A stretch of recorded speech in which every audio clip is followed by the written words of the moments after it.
Assalomu alaykum. Sizga gap yo'q ko'rsatuvi yana efirda. Bugungi mehmonimiz Do'stlik ordeni sohibi, ajoyib radio boshlovchi Bahodir Mardiyev. Ya'ni sizga gap yo'q.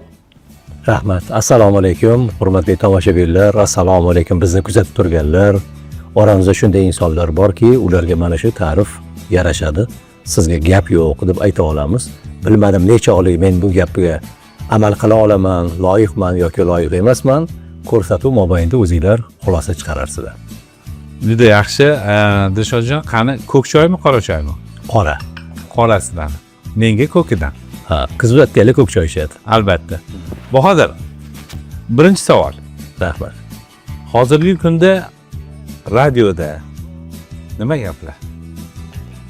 Bugungi kunda radioda o'zini tizimida ishlab kelayotgan radio, agar bizni radioni oladigan bo'lsak, agar jamiki hamma radio kanallar desangiz, hammalari o'zini faoliyatida davom etib kelishyapti. Lekin har bir kanalni o'zini oldiga qo'ygan vazifasi bo'lishi kerak deb o'ylayman. Radio nimasi bilan qiziq? Radio ko'rsata olmaydi, eshittiradi. Eshittirganning orasida uning ichida hamma narsa bor bo'lishi kerak deb o'ylayman. Bu yangiliklarimiz, axborotlarimiz, chiroyli bir kuy-qo'shiqlar, yurtdoshlarimizga kerakli bo'lgan ma'lumotlarni hammasini radio berib borish kerak deb o'ylayman. Xususan o'zimizga keladigan bo'lsak, Oriyat Donoga hamma dasturlarni bor qilishga harakat qilib, ana shunday tamal tosh qo'yilgan va uning ichida axboroti, ko'ngilochar dasturlari, ijtimoiy, siyosiy, jamiki sohamizga taalluqli bo'lgan, elga, yurtga kerakli bo'ladigan mazmunli dasturlarni ham qila olganmiz deb o'ylayman va bular bardavom o'zini ifodasini topib kelyapti deb o'ylayman. Ishlab turibmiz, qimirlab turibmiz. Shu katta media olamda o'rnimizni ushlab turishga harakat qilyapmiz. Juda yaxshi. Ko'p narsadan xabarimiz bor. Sizni o'sha radio boshlovchilik davringiz nechinchi yildan boshlangan? 2000-yildan boshlab radio mikrofoni oldidaman. Ko'pchilik biladi buni, kitoblarimda, ijtimoiy tarmoqdagi tarjimai hollarda aytilgan holatlar. 2000-yilda men Respublika radiosiga, Yoshlar radio kanaliga tanlov asosida qabul qilinganman. Ovoz komissiyasi deyilardi. O'sha ovoz nazoratida, ovoz komissiyasida ustoz diktorimiz Davron aka Zunnunov meni komissiyadan o'tkazib, ovozimni tekshirib ko'rib, yana bir necha nufuzli kishilarimiz o'sha studiyada bo'lishgan. Dabdurustdan savollar berilgan, dabdurustdan istagan kitobni olib kirib, istagan joydan, gazetani olib kirib, istagan joydan mana shu joyni o'qib bering, hozir mana shu joyni o'qib bering deb turib tepamda ko'rsatib turishgan va shularni ketma-ket nima topshiriq berishgan bo'lsa, shularni o'qib borganman. Shunda Davron aka Zunnunov aytganlarki, Bahodirmisiz? Ha, Bahodirjon, siz yoshsiz. Hop, tovushingizga oxirgi deyotgan ohangiz ustoz Zikir Muhammadjonov ovoziga o'xshab qolyapti. Zikir aka bitta, Bahodir ham bitta bo'lish kerak. Siz taqlid qilyapsizmi? Yo'q, men taqlid qilmayapman. O'xshayapti ovozingiz, tortib ketib qolyapti. Siz taqlid qilyapti deb o'ylashadi. Ya bilmasam, agar shuni yo'qotsangiz, ishga kelasiz deganlar. O'zingiz ishlab, she'rlarni yodlab keling, mana buni qilib keling deganlar. Va 2 hafta 3 haftadan keyin men o'sha yerga Yoshlar radio kanaliga tongi dasturga boshlovchi bo'lib faoliyat boshlaganman. 2 yil mobaynida o'sha yerda ishladim. 2002-yilga qadar.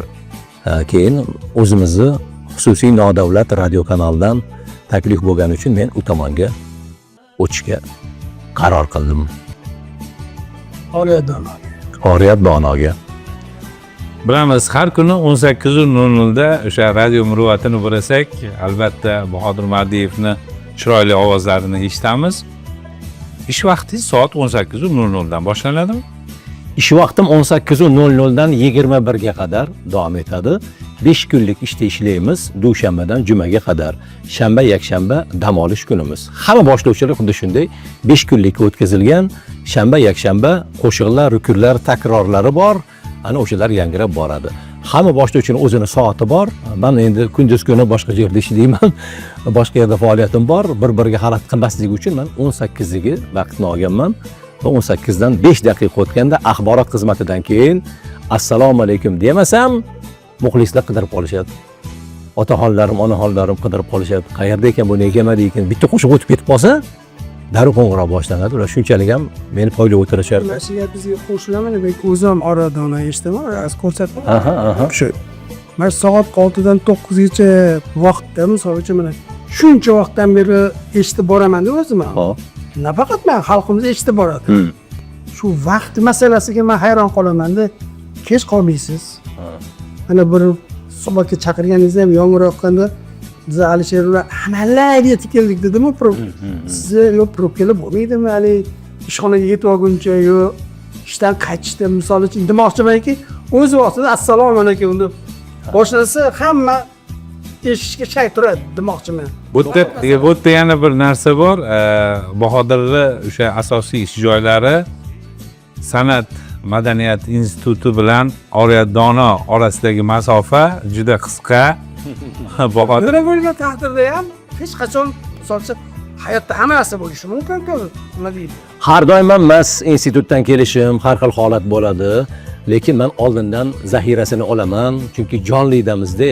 Men televiziyadan ko'p kishilarga aytganman, ijodkorlarga, falon paytda suratga olish desam, motor deb nechida aytasiz deb o'rgatib olganman. Ko'p holatlar bo'ldi, bekorga qolib ketgan vaqtlarimiz, yarim soat, 40 daqiqa televiziyani eshigini oldida sarg'aygan paytlarimiz ham bo'lgan. Shuning uchun hozir aytamanki, motor deyishingizga 10 daqiqaga men yetib kelaman. Tayyor bo'ling, men hech qachon kechga qolmayman deyman. Biron marta hali kechga qolmadim menimcha, chunki bu qonimizga singib ketdi. Jonlidamiz kechga qoldik, nimadir yanglish ketishi mumkin deydi radioda. Chunki 18 gacha bo'lgan jarayonni mendan oldingi boshlash to'g'rilab ketgan. U yog'iga men javobgarman. U yog'iga men. Chunki ozgina gapirgandan keyin qo'shiq chiqadi, qo'shiqdan keyin reklam chiqadi, reklamdan keyin 1 daqiqa bo'lish kerak. Undan keyin yana reklama bor, anonsi bo'lsa anons chiqish kerak, donolar so'ylaydi bo'lish kerak, qayerdadir hammasini vaqt soati belgilangan. Men qayerdadir kechga qoldimmi, demak dasturda ham nimadir kechga qolishim mumkin-da. Soat ham noto'g'ri bo'lib ketishi mumkin. Reklama ham soati o'zgarib ketishi mumkin. Men o'sha nazoratini ham qilaman-da. Bitta odam ishlaydi xususiy radio kanallarda, ko'rgansizlar, mehmon bo'lgansizlar. Rejissyor yo'q, ovoz operatori yo'q, boshqasi yo'q. Boshlovchini zimmasida hamma narsa. Shuning uchun hammasiga javobgar bo'lib, vaqtli kelishga yarim soat oldin kelib bo'lgan bo'laman. Yana bir qobiliyatingiz bor-da. Mana shu eshitayotgan tomoshabin eshituvchilarni ism aytasizmi, hayron qolaman-da. Misol uchun 3 kun oldin shu odam aloqaga chiqqan yoki birovdan aloqaga chiqqanda, shunday bir 2 minut pauzada jo'raga bo'lsizmi deb qo'yasiz. Xuddi o'zini qarindoshi bilan gaplashayotgan. Tanidingizmi Bahodir? O'sha joyga maza qilaman o'zi. Rahmat. Bu muxlislarning ko'p yillik tinglovchiligidan dalolat, bizga bo'lgan mehridan dalolat, tovushidan bilaman. Marg'ilondan Muhammadjon domlamisiz? Eson bo'ling deb boshlaydilar. Eson bo'ling, Muhammadjon domla, Marg'ilon tinchmi deyman. Eshikliklar yaxshimi deb yo'dan yana boshlashadi. Yoki Muhammad Rahim domla deb qo'yaman. Hurmat yuzasidan domla deb murojaat qilib qo'yaman. Yoki qizlarimiz, ayollarimiz kimdir qo'ng'iroq qilganda tovushlaridan bilaman. Matluba opa, Dilorom opa deganlarimizni ovozlaridan tanib ismlarni aytaman. Ularga ham bir xursandchilik qandaydir. Kimnidir tug'ilgan kuni bo'ldi, bir eshituvchi onaxon va shu qizlar tabrabman. Oloncha meni qizlari bilan salom deyaptilar. Bugun tug'ilgan kunlari edi. Bir narsa deb o'tgan yili palon vaqt bilan aytdim, qarindoshmi yo'q? Yo'q. Mana anaqam do'lakun gap orqasida aytib ketdingiz-ku. Mana o'tgan yili meni gaplatdi. Xuddi shunaqa vaqtda tug'ilgan tabrikladim. Demoqchimanki, shuncha narsani eslab qolish qobiliyati. Buni siri bor. Albatta ertalab ozgina magiz, yong'oq va asalni aralashtirib yeb turish kerak. Bir qoshiqda. Asal ichgan vaqtda bo'lmasa kerak. Yo'q. Xotira ko'z tegmasin. Xotiram yaxshi. Kitob yaxshi o'qiyman, bilasiz, 300 bet, 400 bet o'qiyman bir kunda. Agar yaxshi kitob bo'lsa, endi har kuni deya olmayman, qo'limga kitob tushsa, bu 400 bet, 500 bet men uchun hech narsa emas. Bir kun desam ko'p, bir kunda 24 soat bor, 6 soatda, 5 soatda va eslab qolaman. Bittada shuncha o'qib bo'lmaydi, 50-60 bet o'qib, nimadir vazifani bajarib kelib, shunday qilib tugatib olaman. Xotirani charxlash bu kitob bilan bog'liq, she'r yodlash bilan bog'liq, nimadir yodlash bilan bog'liq. Menimcha shunday bo'lsa kerak. Men harakat qilib yuraman, shu xotiram yaxshilab bog'liqsa uchun. Lekin vizual ko'rganda ba'zi bir odamlarni tanimay qolishim mumkin. Tanimadingiz-a degan savol men uchun eng yomon savol-da. Tanimadingiz-a deydi. Qo'ng'iroqda undan ham battarda. Efirda, jonlida turganingizda tanidingizmi desa, "Oh" deyman va ikkita savol berishadi bizga. Oriyat Donoga, Bodir aka, Nimaga sizlarga tushib bo'lmaydi degan birinchi savol. Oyligiga nechta degan ikkinchi savol. Juda yaxshi.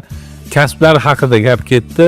Radio boshlovchilar, ya'ni sizni hamkasblaringizni hozirgi kundagi yutug'i yoki kamchiligi haqida nima deya olasiz?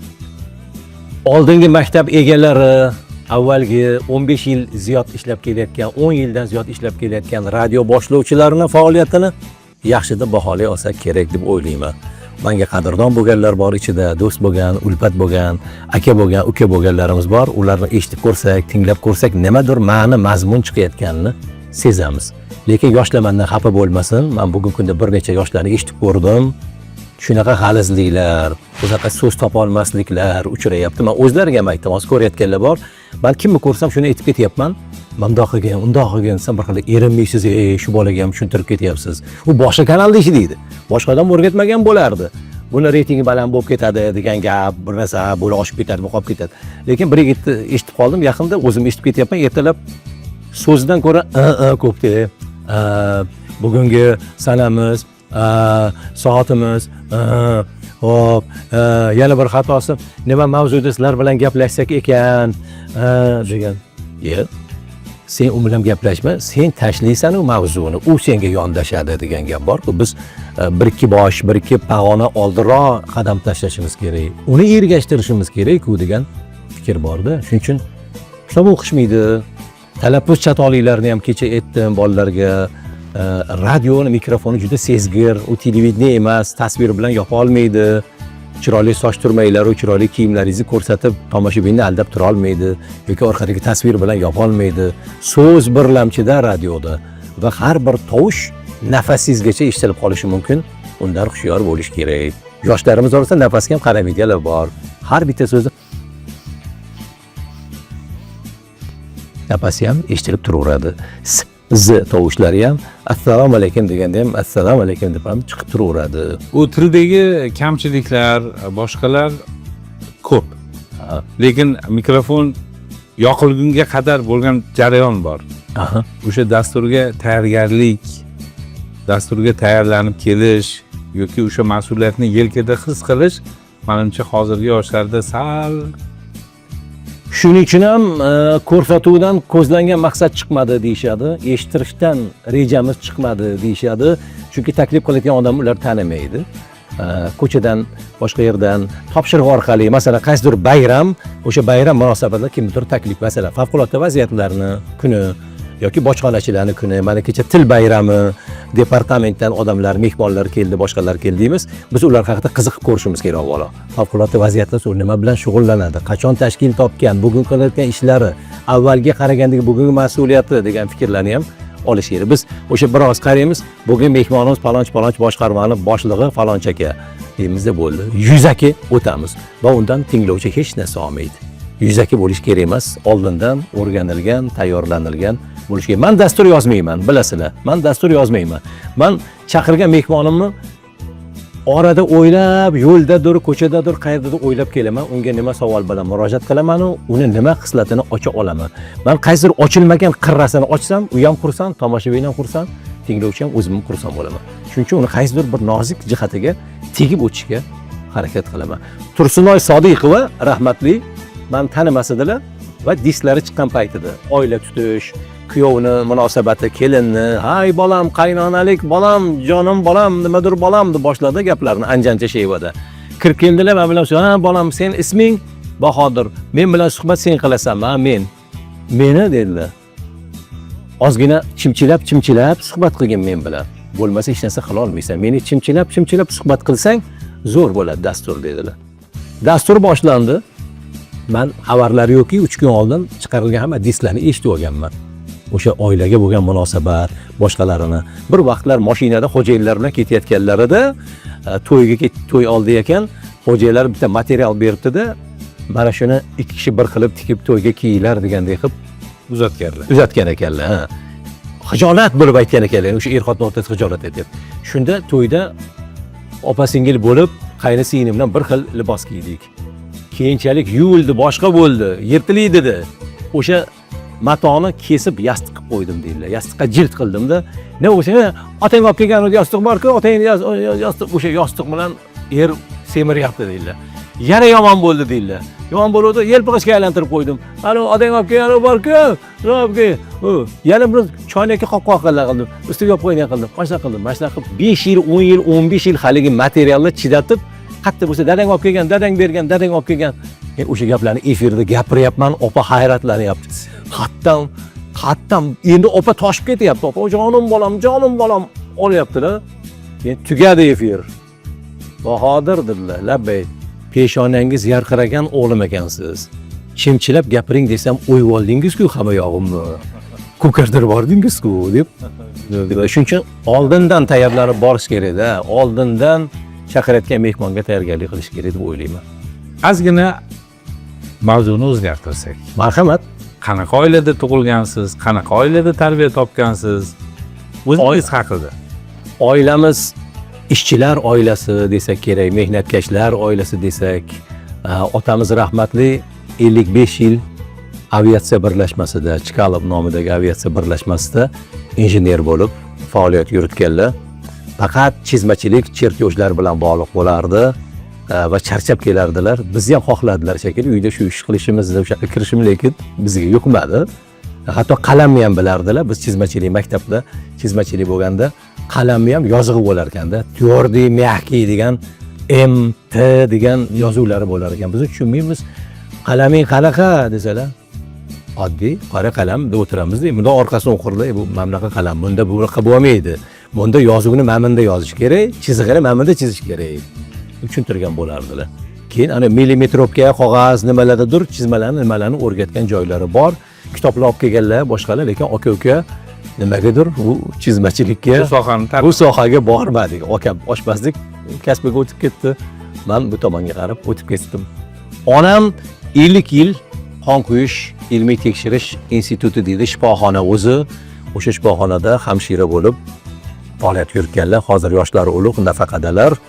Otamiz o'tib ketganlarga 10 yildan oshdi. Ikkita doda, ikkita buvlarni etagida katta bo'lganmiz. Shuning uchun baribir so'zlaringiz o'zbekcha deyshadi. Hech kim aytmagan gaplarni aytasiz. Esan chiqib qolay deyotgan gaplarni ishlatasiz degan gaplar bor-da. Men ichimda ham bilmadim. Men dodalardan, buvlardan eshitganman. Ana binoyidek bo'lding. To'r qalpog'ingni kiyib ol. Balki mana shu gaplar bormi, so'zlik. Bahodir bo'lishiga ham sabab bo'lishi nima? Bo'lishi mumkin. Rostdan ham aytaman, maza qilib eshitaman. O'tgan yilmi onangiz tug'ilgan kunlarda rosa telefoni bo'ldi. Men ham yo'l dedim-da, vodiyda kelyotgandim. Telefon qila olmadim. Tabriklab qo'ydi. Yoki yurgan tabrikladi. O'sha yerda ham shunaqa gaplar bo'lyapti. So'zlarni qayerdan topasiz? Ali bu bir qishloqda ishlatiladigan shevadi so'zlar ham bor-ku. Nima deydi? Biz ana adabiyotda bir chekida qolib ketgan so'z. O'sha so'zlar chiqsa, menimcha o'sha narsa bilan men o'zim xursand bo'lib qolaman. Bu metodlarda Dilshod aka ko'cha toyg'oni odirdilar. Ko'cha toyg'oni Pirtovaldan sekin yurgin dedilar. Pirtovaldan o'sha trotuar bo'lsa kerak deyin, bilmasin. Pirtovaldan oyog'ingni mahkam bosib sekin kelgan toyg'oni yo'l.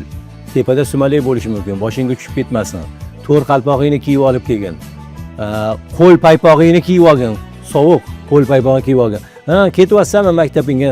Ani patxalimni yoqib ketgin dedilar. Patxalim nima ekan? Ventilator ekan, o'qir. Qaqa qarasa.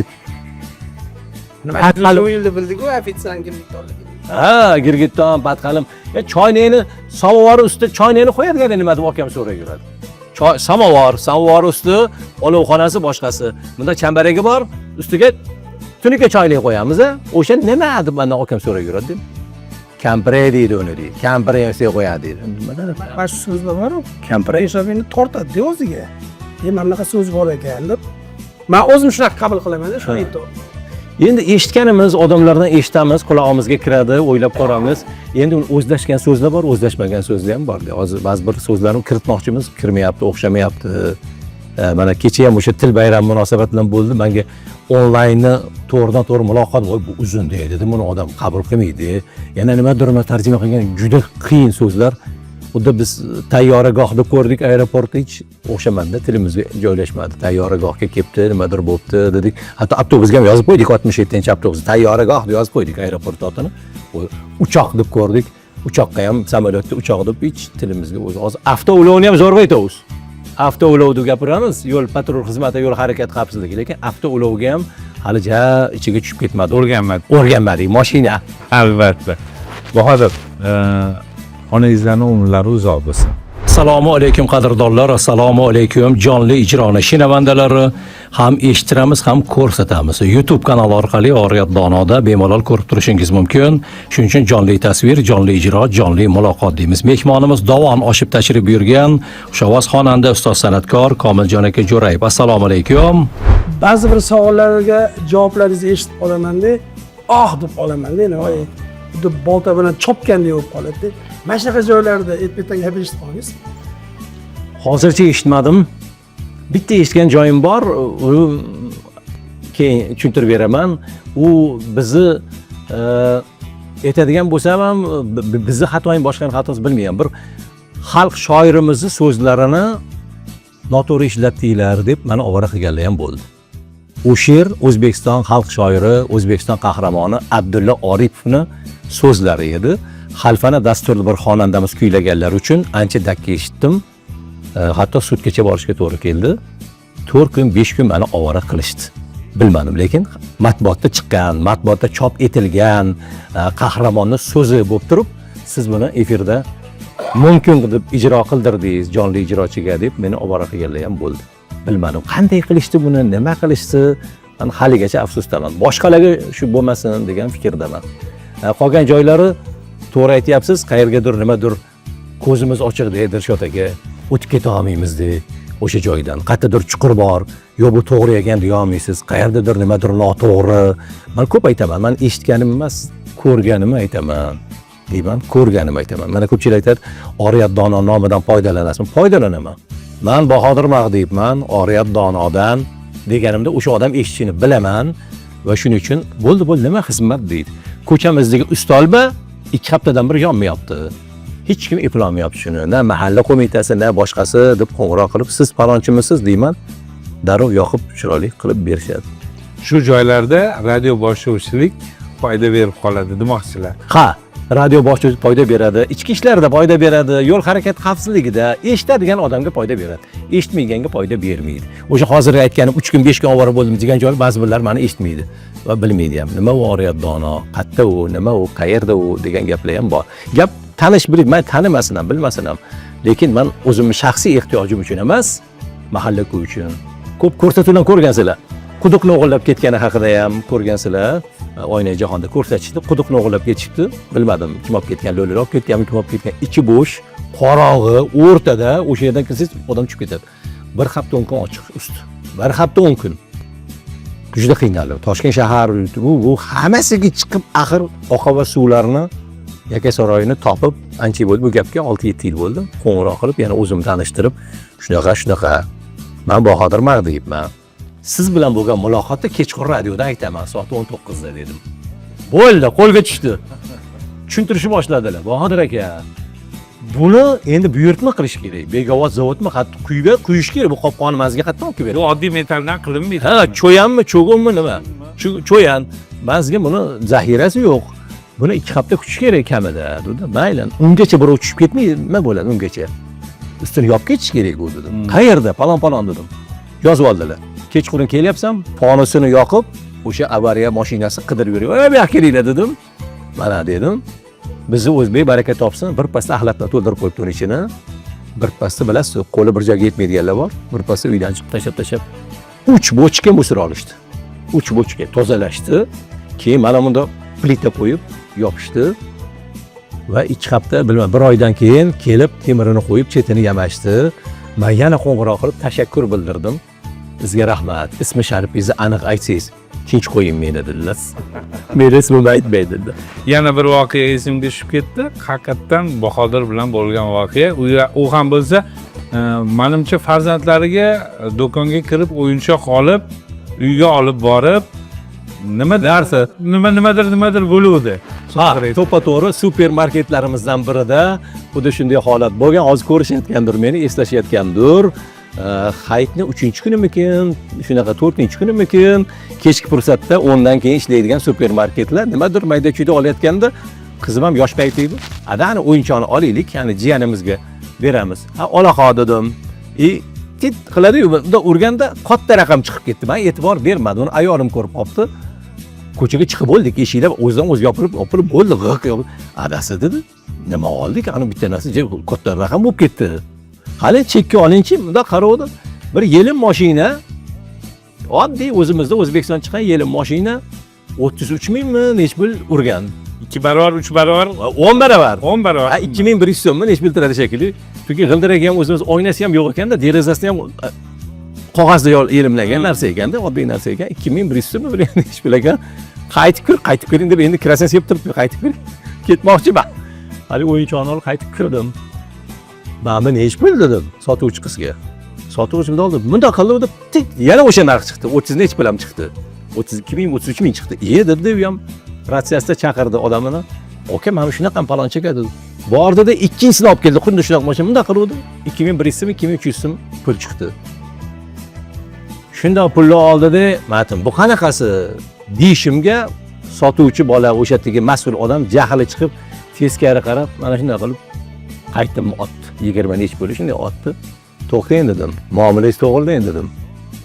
Men o'zimni haqqimni so'ragani keldim. Ne muomalangiz qilshyapsiz dedim.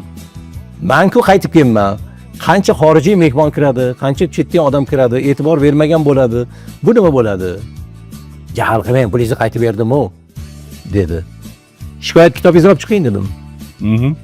Mana shunaqasiga otdi, paq etib, kitobni ham paq etib otdi. Shunda ochdim deb qolganlarni ko'rib chiqdim. Mahsuloting yomon. Sut qaymoqlarni sanasi o'tib ketgan degan gaplar yozilgan. U ikkita bo'lar ekan. Tepa tomonda siz shikoyatingiz, past tomonda uni javobi bo'lishi kerak ekan. Birontasi javob yo'q ekanda, javob yozilmagan. Bir ikkitasi rusiy zabon odamlar kassirlarning puli yuzimizga otadi deb yozib qo'ygan joylari bor ekan. Unga ham javob yo'q. Men yangi betini ochdimda, men Bahodir Mag'diyevman. Bugun mana shunday hodisa ro'y berdi. Chekki nomeri palonchi, kassir palonchi. Qaytimini mana bunday holatda berdi. Muomala madaniyati 0. Telefonim 94, bu yozib imzo chekib qo'yib ketdim. Bir sutka o'tib ertasiga 20:00 da efirga kelib turibman. Undan oldin Chilonzor tumani soliq inspeksiyasiga qo'ng'iroq qilib gaplashib qo'ydim. Narxlarni tekshirasizlarmi, nima qilasizlar? Shahar soliqqa qo'ng'iroq qilib ularni tushuntirdi, boshqa qildim. Ular ham shoshib qolib efirda e'lon qildim. Efir o'tdi. Qanday bo'lganmiz hozir suhbat qanday xuddi shunday tushuntirib berdim. Yo'lda kelyapman, qo'ng'iroq bo'lyapti. Chiroyli nomerdan siz Bahodir akamisiz? Nimaga bugun mamlakat gaplarni gapirdingiz? Sizning nomeringizni falonchi boshlovchidan oldik. To'xtang dedim. Siz do'konda ishlaysizmi? Kimsiz? Boshlig'imisiz? Nega kirib kitobingizni ochmaysiz? Bir sutka o'tib ketdi o'rtada. Mana bo'ldi, bunaqa bo'ldi. Axir to'sti bolam bo'ldi. Kelishdi radioga, ular haligi yigit keldilar va aka, charchab qolganmiz hammamiz. İnsoniylik faktori bor-ku bu yerda. Hayt 3-chi kunida charchaganmiz. To'xtang dedim. Men doktor bo'lsam-da, birovni yorib qo'yib, kesib qo'yib, kechirasiz, men charchab qoldim. Endi ko'mayman, kechirasiz desam, yoki men sudya bo'lsam-da, charchab qoldim, ana jinoyatchi emasga 5 yil, 10 yil berib yubordim. Charchab qoldim. İnsoniylik faktori desam, qanaqa bo'ladi? degan gaplarni. Lekin ko'p odam menga rahmat aytishi uchun. Juda ko'p odam qonuniy qilgansiz hamma narsani deyishdi. Yana bilmadim, balki noto'g'ri qilgandir. Vaqtda endi mana ijodda do'konlarga kiramiz. Hozir ham juda ko'p bu do'kon ochdi degani bir katta bir amaldor deb his qiladi mana shu. Bu degani rahbariyatni tekshirmaydi shu sotuvchi yigitlarni, sotuvchi qizlarni muomalasi. Mana ko'p davlatlarda yuramiz-ku. Bir narsa olsangiz shu ko'chagacha chiqib kuzatib qo'yadi chiroyli qilib. Bizda muomalasi teskari qarab turib shuni otib yuboradi. Qo'lingga olsang oldik, bo'lmasa ikkita qurt, 4ta kampit beradi. 4ta kampitdan ikkita qurt olib, men buni o'zingga yoniga yana 2000 qo'shaman deb menga anini bersa olmaydi o'sha. Olmaydi. Bu ham to'g'ri. Mebel do'konlarida bo'ldim shu kunlarda. Achinarli holat. Hech kim ketini ko'tarmayapti. Qanaqa sotishadi mebellarni bilmayman. Aylanib yuribmiz er-xotin. Ana stol bo'lsa o'sha yerda yozilgan narxi. Ana unisi o'zi yozilgan deb. Unda qanaqa sotadi? Hozir ko'chadagi mebel emas, mana katta-katta 3 qavat, 4 qavatli binolarga mebellar kirib kelgan. Hammasi o'zining firmasini yozib qo'yibdi bitta joyda. Hammasini ko'rasiz bemalol. Shunda mana bu desangiz, bilmadim, kiyimga qarab qaradimi, har xil holatda bo'lamiz, doim ham kiyinib yurgan bo'lmaymiz. o'ychi kiyimda kirgan bo'lardirmiz. Bittada o'shani ola olmasligimiz ham ayon, oldin ko'rib ketaman. Chunki raqamlarni men sana olmayman, u yerda necha millionlarligini. 000. Ha, etib keyin to'xta, ertaga inninga ana pul tushganda buni olib ketamiz. Rasamatini qilib, siz lekin mebelni do'konlarimiz ham shu ahvol. Kompyuter o'ynab o'tirishib sotuvchilar. Unda qanaqa sotasizlar mebelinglarni? Tushunmayman. Mana hozirgi blogerlarga mavzu tayyor mavzu. Mana jiyanlarim shu nima deydi? Ukalarim, opa-bu bolalar tijoratchilar, tadbirkorlar. Kecha bir anaqasini o'qib qoldim. Mana o'tgan kuni 3 kun oldin shu katta majlisi bo'libdi, nima deydi? Yarmarka deydimi? O'zbekistonda bo'lgan. Ko'rgazma. Ha, ko'rgazma. Shu jiyan chiqib aytyapti. Hurmatli tadbirkorlar, mana o'tirib bu vaqtda demasdan mana prezidentimiz shu sharoit yaratib berganlar. Haligi nima deydi? Pul o'tkazish, nima deydi? Logistika, hamma narsaga yo'l ochuv. Mana qanchadir foizini davlatimiz o'zi to'lar ekan. Mana biz bordik, butun O'zbekistondan bor yo'g'i 17 ta firma qatnashimiz. Chet eldan qancha mana Germaniya bilan chet eldan qancha firmalar kelganda, qanday tijoratchilar. Demoqchiman ekan, shuncha yo'llar ochilgan. Ko'plar nima deydi? Menimcha shu bunga ham baribir bilim kerak, o'qib shunaqa yarmarkalarga, shu ko'rgazmalarga, boshlarga qatnashish kerak-da. Shundagina menimcha sal o'rganishimiz kerak. Qanday bo'lyapti, nima bo'lyapti, o'rganish kerak. Kim qanday savdo qilyapti, nimani, bizga nima kerak, o'zi bizni millatga qanday ehtiyoj kerak, bizga katta narsa kerakmi, kichikroq narsa kerakmi, o'shani sizga shunday qilib taqdim qilib olsinki, sezmay qoling. Voy baraka top. Shu narsani mana bildi-ya, topdi-ya. Bor-ku shunaqa. Mana arxitektor uyingizga chaqirdingiz, nima qilmoqchisan? Mana shu o'yim kichkina. Shuni kattaroq qilishni o'ylash kerak. Mana bu oyna qo'yamiz, ko'ringanda mana bunaqa bo'ladi. Patologga oyna yopishtiramiz, kirganingda keng ko'rinadi. Mana bu oshxonani ko'chiramiz, mana bu bundoq qilamiz. Ikki xonaningizni 3 xona qilib beraman, mana bundoq qilib beraman. O'zining ishini ustasida, ustasi bo'lmadi, hammaga rasvo. Aytganingiz teskari chiqaveradi. Iya, deysiz, mana bunaqa edi-yu. Mana bunaqa bo'ladi. O'zi shunaqa bo'lish kerak deydi. Voy, bunaqa o'shnaqa bo'lish kerak. Nega qiyshuv? Oldindan qiyshuv bo'lgan. Aslan nega chaqirdim? To'g'irlagani chaqirdimi? Bu to'g'ri bo'lmaydi. Suvda to'g'ri o'qib ketadi. Suvchi keldi, u kraskada, boshida, qilganingizda betonni o'zi, plitani o'zi shunaqa bo'lgan aka, nechinchi yil olgansiz? Boshidan o'tgan taklif. Men xabarim bor, Bahodir bu yil uylarini ta'mirdan chiqardilar. Rosa xunobgarchilik bo'ldi. O'shancha mana bilyaptilar. Usta emas, o'zim ustaman deydi-yu. Usta emas, o'zim ustaman deydi. Aytganingiz birontasini to'g'ri bajarishmaydi. Faqat aql o'rgatuvchi. Aql o'rgatuvchilar emas. O'zi shunaqa bo'ladi. Men bilaman-ku qanaqa bo'lish kerakligini. Sandan oldin qanaqa bo'lgan? Sandan oldin nima bo'lgan? Bahodir, hozirgi kunda negadir teatr hamda kinoga boruvchilar soni kamayib ketmadimi ekan? Kamayib ketdi. Kamayib ketdi. Teatrga, kinoga boradigan tomoshabin ham kamaydi. Bilmadim, o'zini ehtiyoji bilan bog'liqmi? Tirikchilik bilan bog'liq bo'lib qoldimi ko'pchilik? Ishdan tashqari ham odamlar tirikchilik qilishga o'tgan, bilasizlar hammalar. Yashirish hojati yo'q. Oson emas bugungi kunda. Ishdan keyin juda bo'lmasa mashinasi bo'lsa taksi qilib, nimadir qilib bir qism topadigan odamlar ham bor ekan. Bir o'qituvchi ekanlar. Men mashina chaqirsam, hamkasb mashinasi bilan kelib qoldi oldimga. Men hali ulgurmadim-da, chaqirsam sizni kutyapti bo'lib keldi. 3 minut bepul kutish. Hali chaqirishga bosmadim-u. Buyurtma qanaqasiga keldi. Oyog'im tegib turgan ekan, "Domla, chiqing" deydi. Qo'shiqchi bola. Ha, ishxonaga kech qolayotgandim. Sizdan pul olmas edim. Karta orqali to'lanadi yozib qo'yilgan ekan, korporativ deb ishxonaga to'lar ekan. Shuncha siz olib borib qo'ygim keldi. O'tirdim. Ketdik dedim. Xafa bo'lmang ustoz dedi. Ha. Ishdan keyin ozgina aylanishga to'g'ri kelyapti. Hozir tirikchilikning aybi yo'q dedim, baraka toping dedim. Shunga o'xshab balkim teatrning tomoshabini, kinoni tomoshabini kamayganmi, yo pul bilan bog'liqmi? Pul bilan bog'liqsiz teatrimizning narxi juda arzon-da. 45 ming, 50 ming atrofidan, lekin oshgani 70 mingmi deb eshityapman. Qaysidir fonogramma konsertdan 3 barobar arzon-da. Fonogramma konsertlarimiz 150 ming, 200 mingdan boshlanadi. Chiptamiz. Shuning uchun ham kinoteatrlarimizni 6-7 ga bo'lib tashlaganmiz. Istagan paytda kelsangiz, istagan film tomosha qilasiz. Mana Alisher Navoiy san'at saroyiga borsangiz, oldin unaqa bo'lmagan. Siz bilan meni davrimda 11 ga boshlangan, soat 1 da kelsam band. Shu bilan 14:00 da boshlanadi.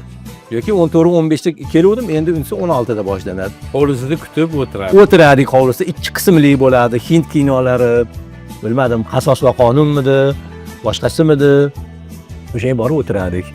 Lekin teatrda hozir bahona qilamiz, dramaturgiya yo'q deymiz. Shuncha dramaturg chiqaramiz, shuncha dramaturglar bor. Dramaturgiya yetishmaydi. Yaxshi rejissyorimiz yo'q, Kassabob yo'q. Kassabob teatrlar, Kassabob spektakllarimiz, Kassabobi shanba yakshanbaga komediya qo'yamiz. Kassabob bo'lishi uchun. Kassabobga faqat komediya qo'ysak odam kelyapti deydi. U jahon san'at asarini tushunmaydi, unga kerak emas, u zerikadi u yerda. Men eshitdim, Otabek bilan Kumush Milliy teatrda bo'lib turibdi. Bir-biriga sevgi izhor qilyapti. Kumushni Otabekka aytayotgan monologi bo'lib turgan paytda bir ayol, turlaring, ketdik. Hali ham gapirib turibdi-ya bular, deb taraq chiqib ketganini bilaman.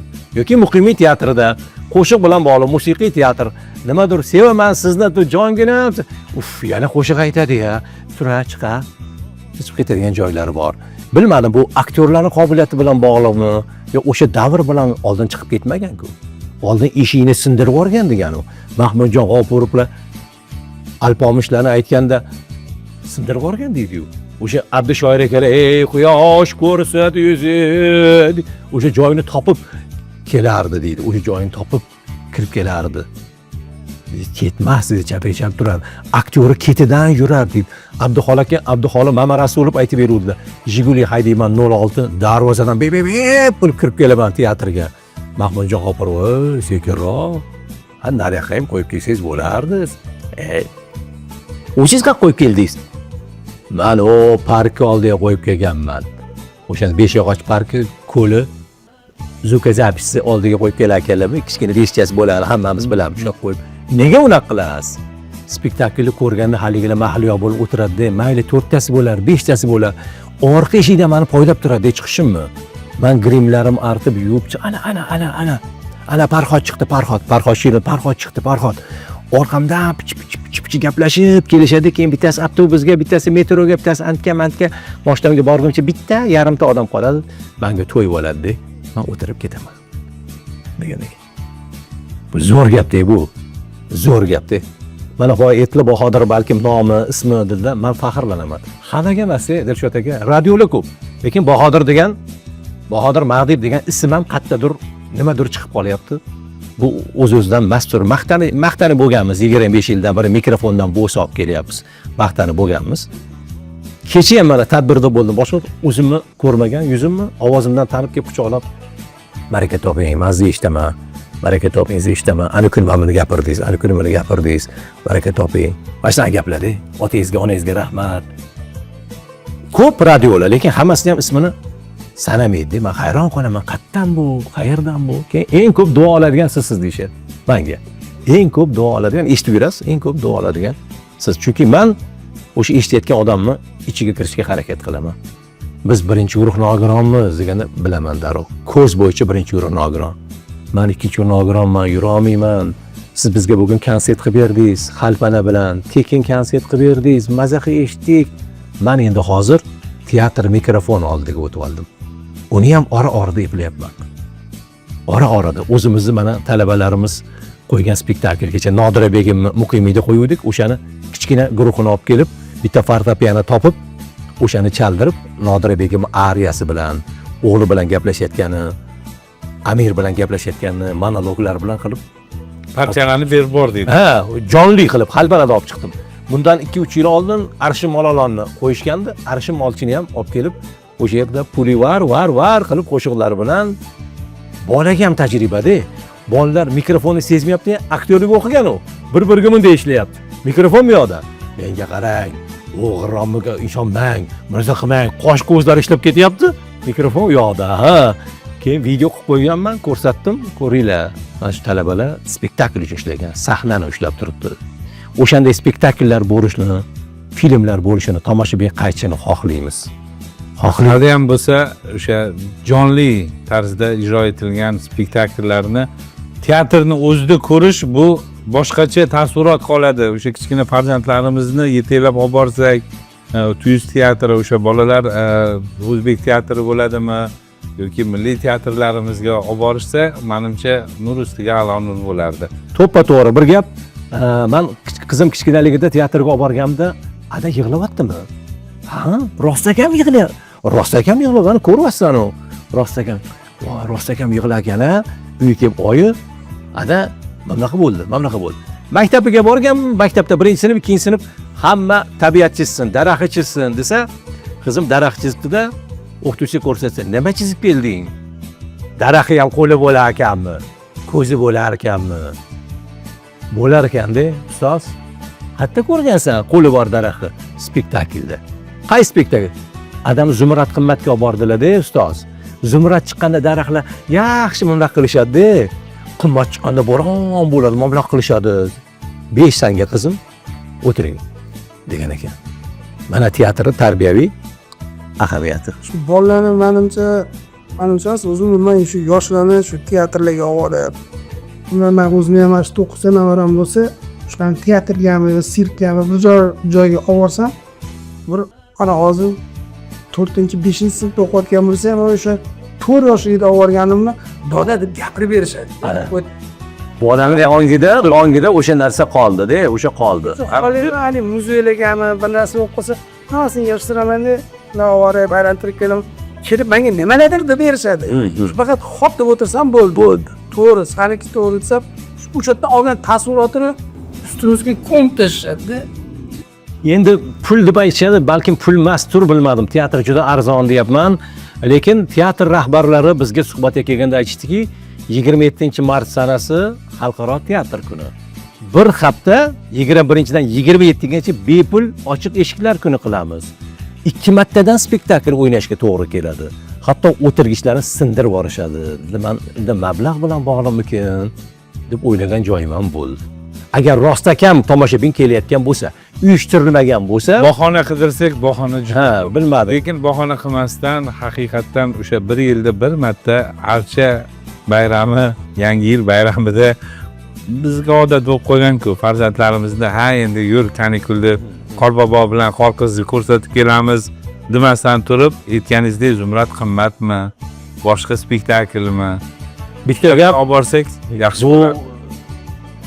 Bu hozir aytayotgan fikrimiz davlat miqyosida ham hal bo'layotgani, har bir tashkilotni bir kuni bo'ladi, teatr kuni bo'ladi deb prezidentimiz aytganlar buni, ma'naviyat kuni bo'ladi va shunda borib hammasi borib ko'rib keladi degan gap bo'ldi. Hammamizga yoqqan edi, bir madaniy hordiq olib borib kelish. Viloyatda bor shekilli. Toshkent shahrida hali eshitmadimki, falon kuni falon ishxona yoppasiga borib ko'rdi degan. Bittasini ko'rdim, bittasini bu drama teatrimizda bo'lib o'tgan spektaklda Romeo va Julyettaga bo'lsa kerak, yanishmasam O'zbekiston davlat filarmoniyasi yoppasiga tashrif buyurganini men ko'rdim. Chunki o'zim bordim, o'sha yerda hamaligi rahbari bilan birga filarmoniyaga bugun ijro qilyapmiz deb aytib o'tishdi. Qolganlarni hali eshitmadim, balkim borishayotgandir. Agar borsak, qanaqa zavq olamiz. Teatrni ham bir ko'ringlar. Rahbariyatlar bir ko'ringlar, rahbarlar qanaqa azob, qanaqa qiyinchilik, nima yetishmaydi, nima u yerda, yana qanaqa xohlaymiz, nima bo'lishini xohlaymiz. Bu kirib kelishimiz o'zi o'sha kiyim ilgishdan boshlanadi degandek gap-ku. Oyoq bosgani xijolat deydi. Madaniyatli odam yomg'ir yog'ib turgan bo'lsa, oyog'idagi yengil tuflisini qo'lida ko'tarib kelib, galdirobga kelganda, garderobga emas, galdirobga kelganda oyog'ini yechib haligi loyli etigini osib qo'yib, to'pligini kiyib kirib kelganlarni ko'rganman ko'zim bilan va og'zim ochib, mana hurmat deb qolganman. Paltasini yechib topshirib, "Hay 15 ming keyin chiqarsan, quchoqlab olib paltangni o'tirgandan ko'ra." Ota, spektakl yoqdimi debdi qishloqdan kelgan otasiga o'g'li. "Ha, bolam zo'r bo'ldi. Oxiri zo'r bo'ldi" debdi. "Nima zo'r bo'ldi? Qahramon o'ldi-yu" debdi. "So'ng tashadi-yu." "Ya, oxiri zo'r bo'ldi. Menga 3 ta palta berdi" debdi.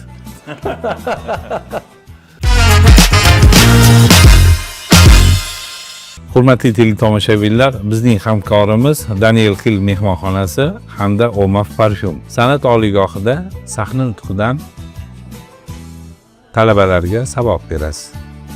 Hozirgi kundagi talabalar haqida nima deya olasiz? Og'riqli savol. Men qayerda chiqsam xafa bo'lishyapti. Oliy ta'limdagilar, bizni institutdagilar, boshqalar intervyularimizda haq gap, rost gap birovlarga yoqmaydi. Avvalgi talaba bilan bugungi talabani yer bilan osmoncha farqi bor. Avval xohlab kelgan bo'lsa, hozir qandaydir g'alatiroq keladi. Darsga ham, o'zi ham, boshqasi ham. Yana kitob demay, hozir kitob desa hammaga allergiya toshib ketyapti. Gapirdingiz, yana gapir. Bizning ishimiz kitob-ku deyman. San'at ishi kitob-ku, aktyor bo'lgani keldingiz, rejissyor bo'lgani keldingiz. Ishingiz kitob-ku. Bu yerda o'qiyotganlarimizni hammamiz fizika, matematika, kimiyani yaxshi bilmaydiganlar bu yerga kelganmiz-ku. Bo'lmasa amaliy fanlarga kirgan bo'lardik-ku. Ha, to'g'ri.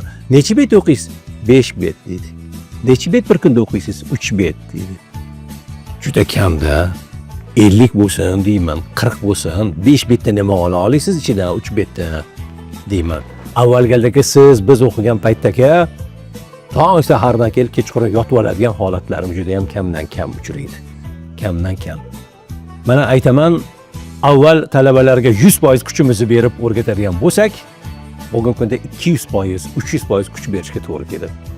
Har bitta para 90 minutdan keyin to'kilib qolaverasiz. Bu haqiqat. Ishonmasanglar borib ko'ringlar. Mana bizni domlalardan so'ranglar. Tamom bo'lib chiqib kelishadi. Bu narsani o'qitiraman deb. Berganingizni olishingiz kerak-da. Berdingiz, ola olmaysiz. Telefon chiqdi, balo chiqdi. Daftar o'rniga telefon. Falonchi asardan falon joyni olib tayyorlab keling desangiz, bir hafta o'tkazib chiqmadi domla mana ichida deydi. 100 ga olib kelib chiqmadi deydi. Bizga telefonni qo'ying deganim yo'q. Navoiy kutubxonaga boring demadim, Turon kutubxonaga, o'zimizni hovli kutubxonaga boring, o'zimizni hovli kutubxonamizda tiqilib yotdik o'sha deb. Men aytgan narsam o'sha yerda yo'q bo'lsa aytmayman-ku, o'sha kitobni oling. O'sha aytgan monolog turibdi. Masalan, qilishsa ko'p bo'lsa stolning ustida 700 so'mlik tarvuz. Sho'rva biqirlab qaynab turgan qozonda Parijdan olib kelingan bo'ladi. Qopqog'ini ko'tarsang bor. Shunaqangi bug'i chiqadiki, 7 olamda bunday bug'ni hali hech kim ko'rgan emas. Men har kuni balda bo'laman. Ulfatlarim ko'p. Qarta o'ynaydi. Biri fransuz safiri, bittasi olmon safiri. Voy, shunaqangi charchaymanki. Voy, xonamga zo'rg'a chiqib urushga. Ma shinelimni ol deyishga zo'rg'a madorim yetib. Esimdan chiqdi. Ikkinchi qavatda turaman. Bitta zina chiqaman, xolos.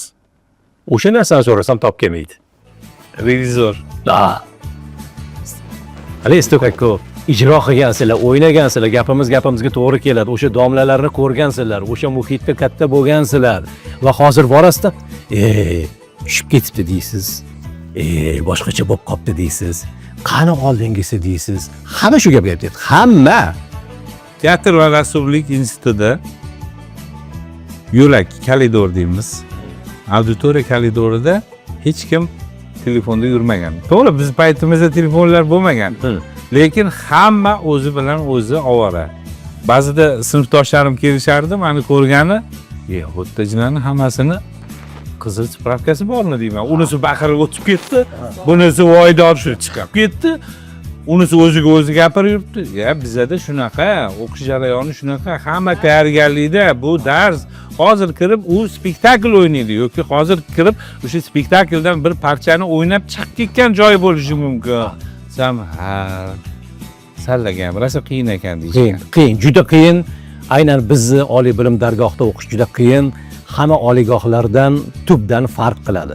Har bitta xonamizdan teatrning hidi keladi. Xuddi teatrda qanday bo'lsa, mini sahna qilingan. 3 tadan pardasi bor. Birinchi pardani ishi, ikkinchi pardani hammanglar bilasizlar. Xuddi teatrdagi shartlilik. Ijrochi talaba domlani oldidan kirmaydi. Orqa tomondan xuddi aktyor aktrisa kirgandek orqadagi ikkinchi eshikdan kirib chiqib, ijrosini qilib, yana u yerdan chiqib ketadi. Va soatlarimiz ham xuddi shunday. Bizni teatr san'ati fakultetining o'quv dargohlarida soat bo'lmaydi. Soat ko'rsatilmaydi va qo'ng'iroq chalinmaydi. Chunki ham ijro bilan bog'liq. U qachon unga muhabbatini izhor qiladi-yu, qachon nafratini izhor qiladi-yu, zonochalar qo'ng'iroq chalib tugadi qila olmaymiz. Shuning uchun soatga ham qaramaymiz, boshqa ham qilmaymiz.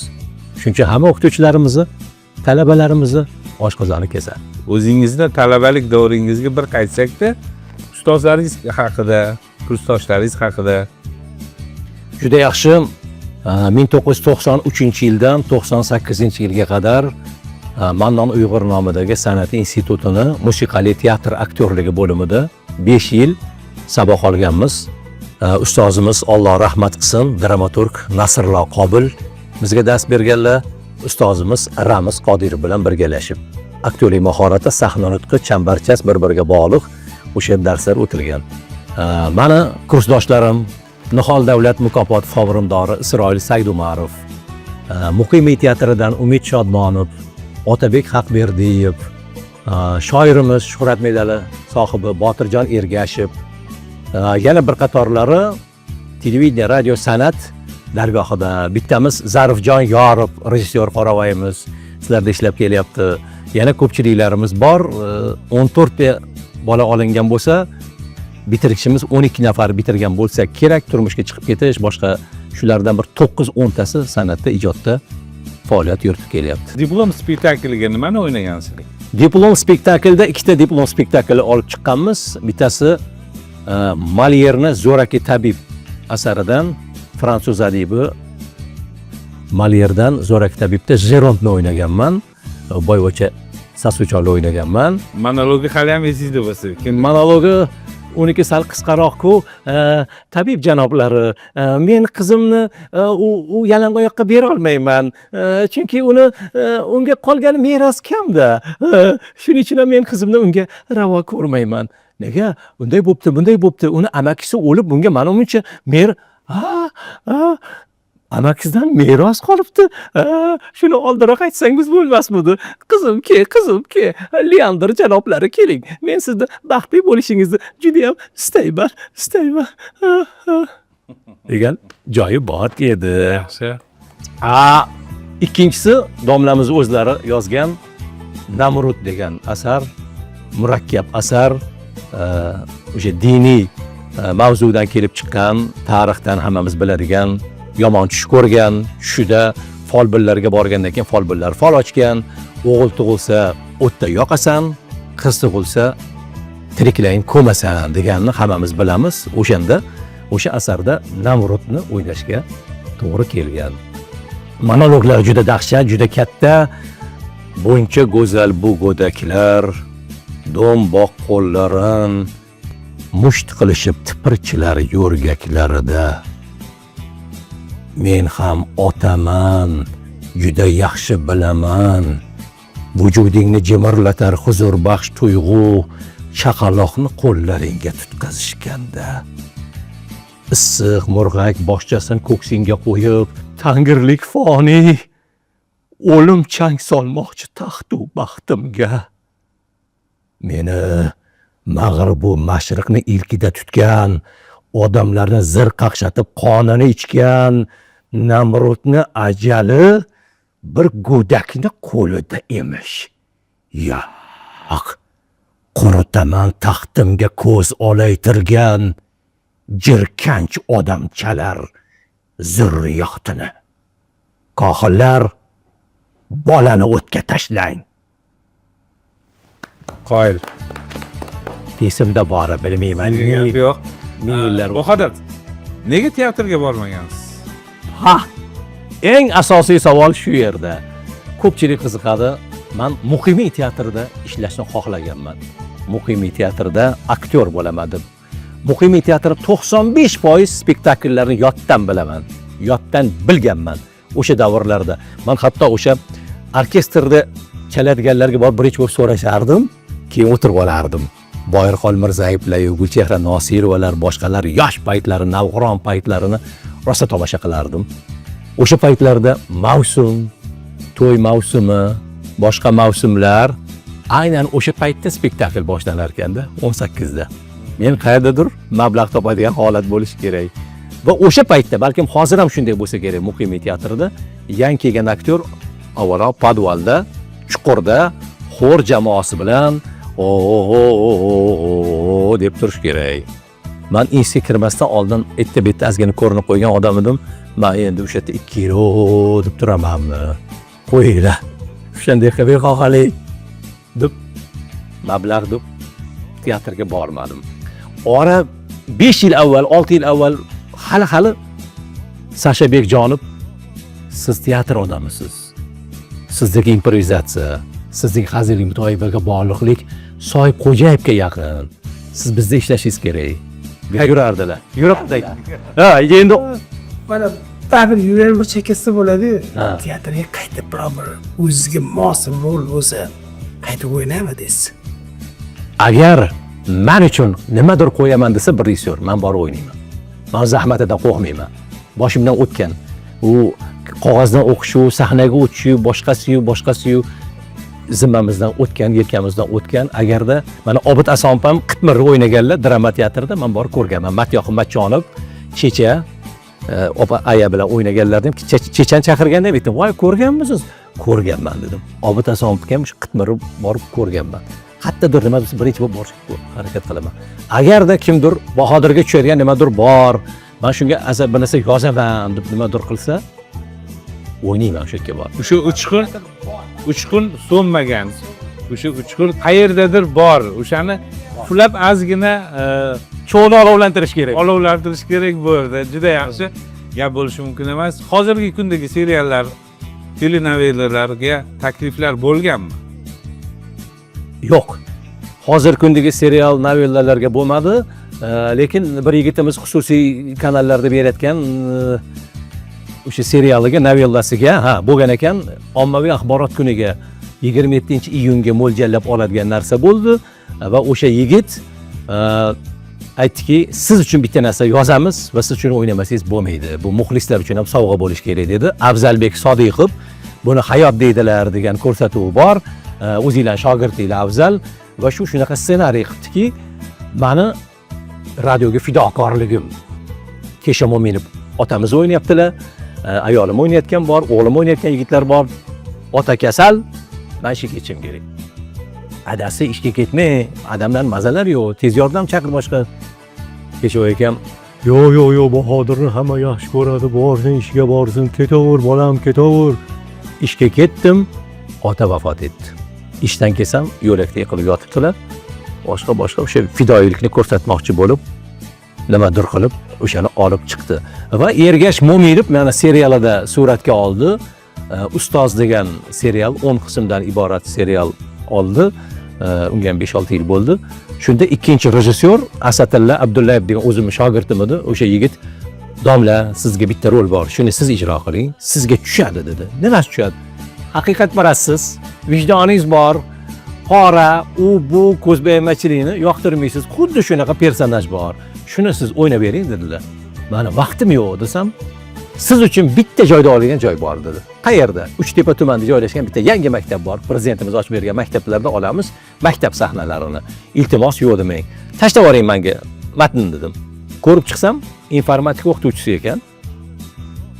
Bitta erkak kishi ekan, qolgani hammasi ayollar ekan. Shuning uchun tartib intizom tushib ketgan maktabda bolalar sigaret chekishni boshlagan, to'polon qilishni boshlagan, quloq solmaydi. Shunga rozi bo'ldim. Bitta joyda bo'lishim bir 10 tami, 12 tami dublda oldik, o'sha yerga suratga olib keldik. Ko'pchiligiga ma'qul bo'libdi, o'zim ovozlashtirdim o'zim ovozimni va o'sha yerda qing'ir ish chiqadi. Oygul Abdullayeva yomon o'qigan bolani choragiga 5 qo'yadi. Bola kelmaydi-ku darsga. Nega 5 qo'ydingiz? Siz bilmaysizda buni xususiyatlarini Bahodirjon. Bir narsa dilla va ko'chadan informatika o'qituvchi ko'zoynak taqqan, popka ko'tarib kelyapti. Butun boshi Damasda kompyuter tushyapti. Maktabga yangi texnika tushyapti. Qayerdan? Quyosh chiqdi. Bizni maktabga falonchi ibn otasi sovg'a qildilar. Gap bu yoqda ekanda, choragiga 5 qo'yganingiz shundan ekanda. Sizning nima ishingiz bor? Xohlang sizga ham yangi kompyuterxonangizga olib kirib. Shart emas, biz o'sha eskida ham ishlayveramiz deb o'tib ketgan fursatlari. Ehtiyot bo'lib ko'taringlar, sinib qolmasin yana. Sarvar, ehtiyot qil. Tezroq bo'linglar. Xo'sh, nima gap xonimlar? Voy, ko'rmayapsizmi, maktabga monitor, proyektor, kompyuterlar sovg'a qilishibdi-ya. Shunaqami? Kim ekan u Xotamtoy? Kim bo'lardi? Akromov Ikrom bor-ku 9-B sinfdagi. O'shani dadasi Nosir aka-da. Bu safar nima munosabat bilan ekan? Bu yilgi chorakda Ikrom a'lo baholarga o'qigani uchun ota-onasiga maktab nomidan tashakkurnoma jo'natgandik. Xursand bo'lishganidan mana shularni jo'natibdi qarang. Juda oliy himmat odamlarda. Qani edi shunaqa ota-onalar ko'paysa. Nimasini aytasiz Mohiraxon? Juda qo'li ochiq insonda. Zo'rku. Baraka topishsin. Buyursin. Sizga ham beraylik xonangizga birontasini Yo'q, kerak yo'q. bo'lsa. Shart emas. O'zingiz bilasiz. Juda yaxshi. hozirgi ustozlarga bo'layotgan e'tibor, ustozlarga bo'layotgan muomala ota-onalardan Hozir qaraysiz mana shu narsa. ozgina pasaydik shekilli Dilshod aka. Oldin ancha yaxshi edi, keyin orada bir yaxshi ishlar bo'lmadi. O'qituvchini borib urganlar, o'qituvchini borib so'kkanlarni ko'rdik ijtimoiy tarmoqlarda, televideniyada ko'rsatganlarimiz bo'ldi. Menimcha sal bosilib o'qituvchiga bo'lgan hurmatimiz ozgina oshyapti deb o'ylayman. Baribir Alisherga ilm o'rgatgan kim deydi-ku? Oddiy muallimda, oddiy muallim deydi. O'sha shoirlarimiz aytgandek, Alisherni ham tanitgan, boshqani ham Ibn Sinolar qilgan kim? Oddiy muallimda, oddiy muallim. Muallimni qanchalik ko'tarsak, menimcha rivojimiz ham shunday bo'laversa kerak. Mana boshqa chet mamlakatlar haqida o'qidinglar, Yaponiyani haqida o'qidik hammamiz, metroda ketayotganda deydi, menga yosh ulug' odam joy berdi deydi. O'tir, qayerdan bildi? Nishoning bor ekan, yoningda o'qituvchi degan nishoning bor ekan, seni ko'rib joy berdi. Sizlarda shunaqami? Bizda shunaqa. O'qituvchiga hurmat. Bayrami qachon? Bizda bayrami yo'q. O'qituvchilar kuni yo'qmi? Yo'q, o'qituvchilar kuni yo'q. Nima bor? Bizda alohida do'konlar bor, magazinlar bor, o'qituvchilarga chegirma qilingan joylar bor degan gaplar. Endi bundan o'ylab qarasak, hammamiz bulbuli go'yo qilgan ustozlarda. Mana Ustozlar. ota-ona, mana Alisher ham otasi o'qituvchi bo'lishgan, odam dili xiralik bo'lib qoladi. Sababi o'shandan keyin haligi bola qanday o'qituvchini hurmat qiladi, qanday bilim oladi kelajakda. Qulog'ini nimali burab qo'ygandir, misol. Yomon bo'lgin demagan, yaxshi bo'lgin deb qulog'imizni buragan, yaxshi bo'lgin deb bizga tarbiya bergan, yomon bo'lgin demagan-ku. Shuning uchun mana prezidentimiz ham o'qituvchilarning oyligini ko'taraman, oshiraman, $1000 boradi har bitta o'qituvchining oyligi degan gaplarni aytib, o'qituvchilarni ancha yuqori ko'targanlari sezib, iloyim bo'lsin shunaqa. Hozir oliy ta'limda keyingi pastroqda ishlayotganlarimiz ancha-muncha oylik maoshlar yaxshiligi haqida ko'pchilik biladi. Bizni ham maoshlarimiz yaxshiligini bilsanglar kerak. O'qituvchilarimiz oylik maoshlari ancha ko'tarilgan. Avval O'tkir Hoshimov yozganida, boshqa bo'lganda o'qituvchi nimadir sotib turganini ko'rib xijolat bo'ldim deydi. Bozorda nimadir uyalardik-da. Menda ham shu holat bo'lgan. O'sha institutda o'qiyotganimizda kursdoshlarimizdan birinchi qavatdagi bufetda shishali qilingan joyda nimadir yeb o'tirganimizda menga dars bergan o'qituvchim pirojni sotib olib kiryapti-da. Tamom bo'ldim. Men engashib oldimda bolalarga aytdim, "Jim o'tirlaring, ovozingni chiqarma, mening ustozim keldi. Gapirmanglar. Men uyalaman ularga qaragani. Olinglar bolalar, pirojni olinglar" deb patnisi bilan ko'tarib kelyapti. Ani qitmirlar, "Bahodir aka olaylik, Bahodir aka olaylik" deb ani qitmirlar meni aniq qilishyapti. Indamasdan chiqib ketgunicha ichimni ushlab turdim. Men uchun bu azobday. O'qituvchim narsa ko'tarmamini olinglar deyishi men uchun azob. O'tmishda qoldi u gap. O'tmishda qoldi. Ustozlarni ardoqlaymiz, yaxshi ko'ramiz. Yana ham ravnaq topsin. Sizlar tufayli shunday bizni. Ustozlar tufayli mana shu mavqelarda o'tiribmiz. Bahodir, bugungi tashrif uchun kattakon rahmat. Oxirgi savolim. Hozirgi kundagi mana bu gadjetlarga, internet, Facebook, Telegram qanaqa qaraysiz? Men yuqorida ham aytdim, juda unaqa ichiga kiradigan odam emasman. Buni ichida ham bir ma'noli nimadirlar qilayotgan bolalarimiz chiqyapti, qizlarimiz chiqyapti. Ta'limga, odobga, axloqqa o'rgatadigan narsalar ham bor ichida. Yo'q deya olmaymiz. Insta serialdirkanmi, nimadirkan 1,5 daqiqa, 2 daqiqada Vaynlar. vaynlar nimadirlar qilib tushuntira olyapti, nimadir qilyapti. Lekin bachkana ovozliklarimiz ham Yo'q emas. tan olishimiz kerak, yo'q emas. Har xil kiyimsiz, kiyimli, nimadir mana nimalardi? Kiyimli yalang'ochlar degan gaplar bor. Kiyimli yalang'ochlar, nimadirlar, yotoqdami, u qayerdadir, nimadir, buni dunyo ko'ryapti. Hamma ko'ryapti, bola chaqa ko'ryapti, boshqa ko'ryapti. Hamma narsani ham qo'yib berish kerak emas. Buni nazorat yo'q shekilli, hamma narsani qo'yib tashlaymiz, hamma narsani gapirib boramiz. Asoslanmagan gaplar bor. Bir-birini olishib yurgan odamlarni ko'rib hayratdan yoqa ushlayman. Katta odamlar, ilmli, bilimli odamlar bir-birini ustidan mag'zava ag'darib shu yerga olib chiqib yurishadi. Nima qilasiz? O'zi bilan alohida gaplashib olavering. Xonandalarimiz ham shunaqa, boshqalar ham shunaqa. Nima qilasizlar? Mayda-chuyda narsalarni ommaga olib chiqib degan gapni aytkim keladi. Iltimos, bizni tomosha qilayotganlar. sal hushyorroq bo'laylik. Kimmiz, kim avlodimiz, qaysi millatimiz, qaysi otani, qaysi onani bolasimiz, mayli u tepamiz qo'yavering. O'zbekxonmi, Temuriymi, Boburiymi, kimmi o'g'liman, kimmi nevarasiman degan gap. Ma'naviyatimiz ichimizda-ku. Menga ma'naviyat nima desa, meni otam, onam, bobom, buvim uyimda ko'rganim, mahalla ko'yda ko'rganim, o'rganganim degan gap gapiraman. O'sha hashardan, mahalladan, uni hasharsa majburiy mehnat. Ya bizda hashar bizni birlashtirgan u. Hashar bo'lmagani uchun qabristonga begona odam olib kelib tozalatyapmiz-ku. Uni ham men gapirib chiqdim, uni ham qo'ydim. Bugun hashar qanaq qilib mana otam, bobom yotgan qabristonni begona odam kelib tozalaydi. O'zingizni hurmatingiz, mehringiz, boshqangiz biz o'zimiz suvab qo'yamiz. Ukam bilan chiqib o'zimiz suv. O'shani ham birovga suv atadi, birovga tozalatadi. Pul yig'ib yurishdi mahallada-da, hasharchilarga. Hozir uni ham ustidan kimdir yozib beribdi, endi pul yig'ish ham yo'q endi. O'zingizlar chiqa olmasanglar, ataganingizni berib keting, odam chaqiramiz. Hammani boradigan joy o'sha yer-u. Bekorga emas, bahor qayerdan boshlanadi? Qabristondan boshlanadi. O'tkir Hoshim. Birinchi bo'lib chuchmomalar, lola qizg'aldoqlar o'sha yerdan unib chiqadi. O'sha yerda ma'yus qo'ng'iroqni chaladi. Hammamiz qabristondan boshlanadi. Majburiy mehnat.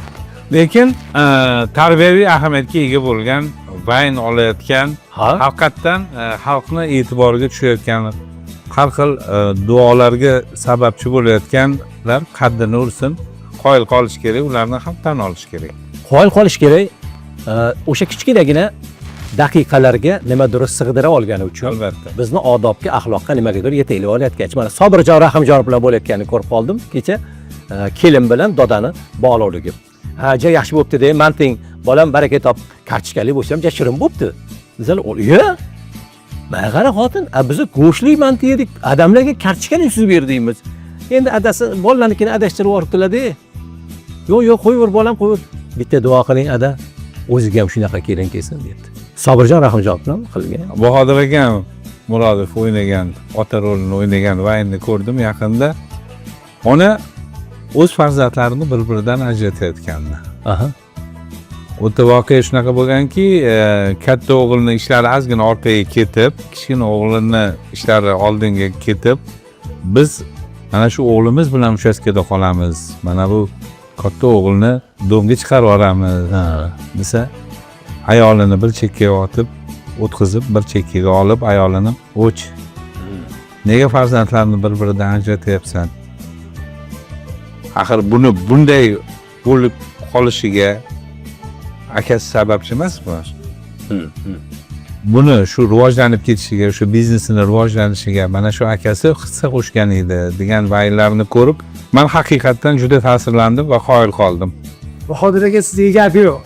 Sog' bo'ling. Ajratib kelib, ana bugun davramizni to'ldirib, shirin suhbatlaringizni ayamay, o'zingizni fikrlaringizni bildirganingiz uchun sizga katta rahmat. Bahodirjon, bugungi tashrif uchun kattakon rahmat. Ko'rsatuvimiz hamkorlari Daniel Kil mehmonxonasi Omar Parfumdan sizga arzimas sovg'a. Rahmat, salomat bo'ling, omon bo'ling. Rahmat, rahmat. Salomat bo'ling. Tomoshabinlarning hammalariga ham rahmat. Biz gap yo'qchilarning katta bo'lganmiz, bularni ko'rsatuvini tomosha qilganmiz. Mana yangi rukun, yangi ko'rsatuv paydo bo'ldi. Bardavom bo'lsin. Sizga gap yo'q degan chiroyli bir ko'rsatuvlarda yana ko'rishguncha xayr. Omon bo'ling. Rahmat. Salom.